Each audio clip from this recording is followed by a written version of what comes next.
Lord be with you, and a very warm welcome to you on this cold and frosty morning.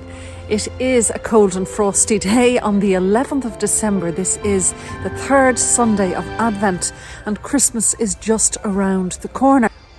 As you will see from our opening sequence today, just last weekend we celebrated our Follow the Star festival here in Enniskerry, and I'd just like to step out of the scripture today, although I suppose it is relevant when you hear again about John the Baptist today, that there are different voices speaking in the wilderness now this day.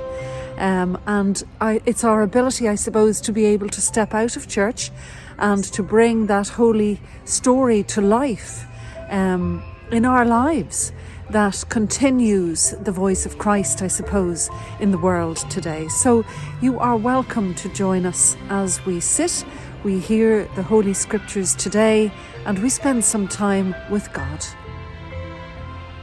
And first, as always, we pause for a moment to acknowledge the presence of Christ with us now.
When John heard in prison what the Messiah was doing, he sent word by his disciples and said to him, "Are you the one who is to come, or are we to wait for another?"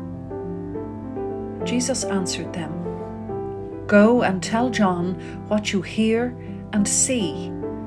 The blind receive their sight, and the lame walk. The lepers are cleansed. The deaf hear, the dead are raised, and the poor have good news brought to them.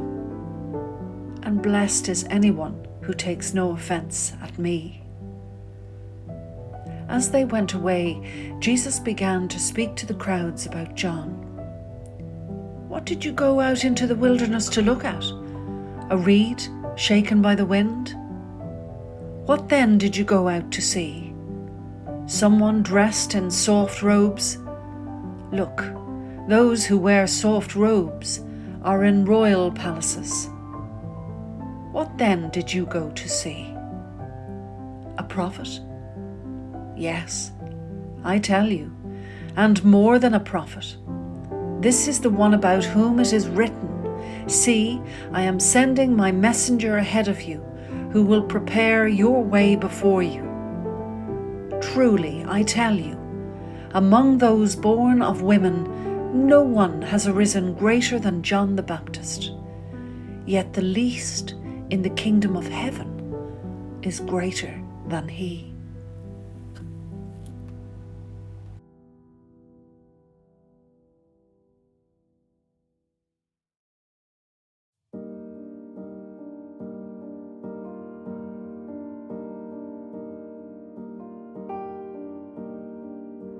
In our scriptures today, Jesus is very quick to defend John. John in prison is questioning the Messiah as to whether he really is the one who was to come. And Jesus is quick to send his disciples back and to say to them, "Tell John exactly what's been happening. That the blind can see, the lame can walk, the miraculous things that have been happening to comfort his heart now as he is imprisoned."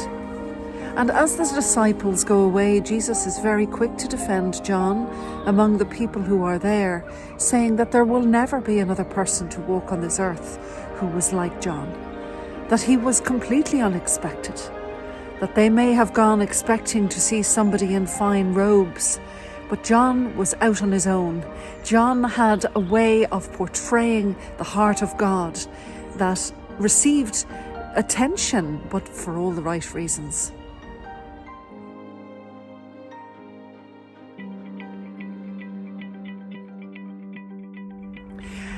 Last Saturday from, what time was it, 4 o'clock on, we walked a live Mary, Joseph and a live donkey from St. Mary's Church through the village, where we encountered 3 wise men at the clock tower.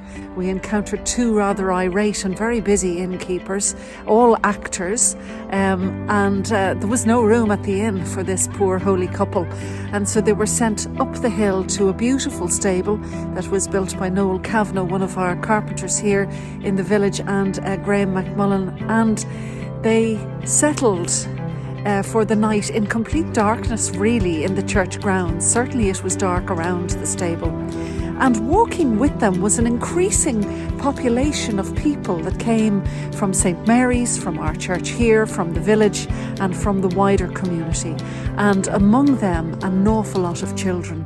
And when we finally got up that hill that nearly killed us all, and we got to the stable, and the little baby was placed in the hay, all we could see were children around the stable, really curiously looking. The sad thing is that some of these children don't know the nativity story, and so it is our duty, I suppose, as Christians, to continue this beautiful memory on. In all the glitz and glamour of Christmas, walking through the village that night in darkness with the Holy Family, if you like, drew a beautiful, simple and powerful meaning about the whole thing. My sister whispered to me very gently in the church afterwards. She said there were tears in my eyes when I saw the faces of the children who were filled with fascination, drawing closer to the crib so that they could see inside. You know, many will hold this memory, at least that would be our hope. They will hold this memory going forward now, and they will remember the story. But at the very heart of it all was an amazing team of people who came together to make sure that this would actually happen. And it drew others together. I have never, in all my days in church, I have never seen such a wide open collection of people remembering such a profoundly simple story. And it was truly moving.